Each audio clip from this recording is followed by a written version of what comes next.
آبسے جہاں وہ ڈول وال صاحب شاعر حساب یہ لگے بروز محشر تو پیش کرن میون سیاہ دفتر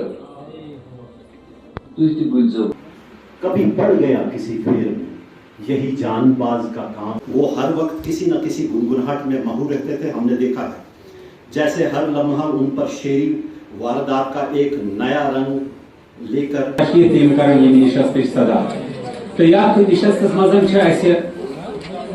ترے پیپر بوزن ناو یس خانواد زبیر جان باز صاحب فیملی حیثیت مسئلہ بزرگ ادیب پیغمبر نبی غلام ناو یون تمو وارثس تو تمن متعلق سار کے ڈپٹی ڈائریکٹر جنرل کے فنی سفر کی ابتدا میں وہ امکا کرتے تھے. امکا ملک سے مجھے اس کا سورس جو ہے کی بلند پایا شاعر اور یہاں پہ ایک چیز آپ گوش گزار سریلے گائک بھی تھے. بس سب کے اصول کشتواڑ کے ہم خاندان میں منعقد ہونے والی محافل ان کی تربیت غلام نبی ڈولوال کو گانے کو یہ اس کا سورس ہے. اور اس کے ساتھیوں کا ایک شخص صلاحیت نے محفل لوٹ لی. فنکار پیدا ہو چکا ہے.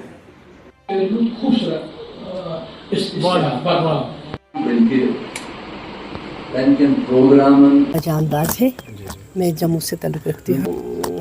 کلچر ساہتیہ اکیڈمی کا شکریہ ادا کروں گی کہ جنہوں نے ان کی شخصیت کو اس خوبصورتی کے ساتھ پیش کیا. کیونکہ جہاں کشتواڑی صاحب جو تھے پیدا تو کشتواڑ میں ہوئے تھے لیکن کشمیر سے انہیں بہت پیار تھا کیونکہ کشمیر کے لوگوں نے ان کی بہت قدردانی کی, بہت سراہا انہیں. تو پہلے اس پروگرام کو کشتواڑ کرنا تھا لیکن کیونکہ جہاں صاحب کی روح کشمیر میں بستی ہے تو اس لیے آج یہ یہاں پر پروگرام منعقد ہوا. تو ہم بہت خوش ہیں اور ساہتیہ اکیڈمی کے ہم شکر گزار ہیں کہ انہوں نے اس پروگرام کی ابتدا کی. ہر جو یہ ہمارا قومی سرمایہ ہے, جو قوم ہمارے علم و ادب کو فروغ دینے کے لیے کام کرے, ہمارے فن کو فروغ دینے کے لیے کام کرے, ان کو تو موجودہ نسل جاننی چاہیے. وہ ان کا کلام, ان کا فن لوگوں تک پہنچنا چاہیے, تبھی تو وہ اس سے استفادہ کر سکتے ہیں. اپنے کلچر کو, اپنی روایات کو جاننا, کیونکہ اس وقت جو چھاپ ہمارے بچوں پہ پڑ رہی ہے ویسٹرن کلچر کی وجہ, تو یہ تو اپنے کلچر سے دور, جبکہ ہماری پہچان ہمارا کلچر, ہمارا تہذیب, ہمارا اٹھنا بیٹھنا ہے.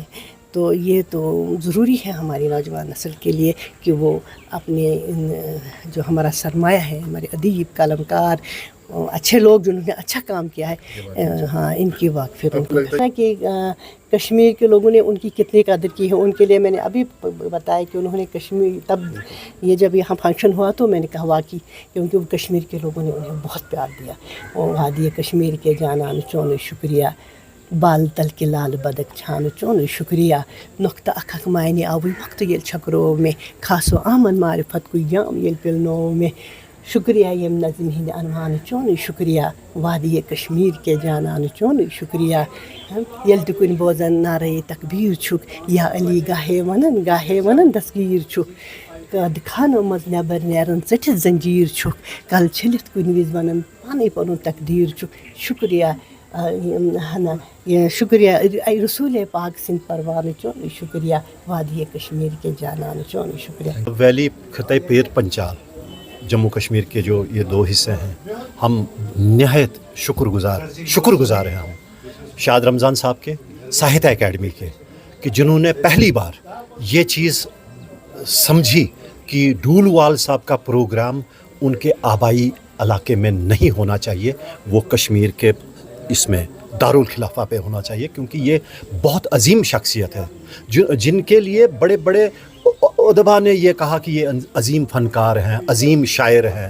میں یہاں پہ یہ نہیں مناسب سمجھتا ان کا نام لینا, لیکن میں اس کے لیے شاد رمضان صاحب کو جو ہمارے کنوینر بنے ہیں اس کے لیے دلی مبارکباد دیتا ہوں پورے کشتواڑ خطۂ چناب بدرواہ وغیرہ سب کی طرف سے, کہ آپ نے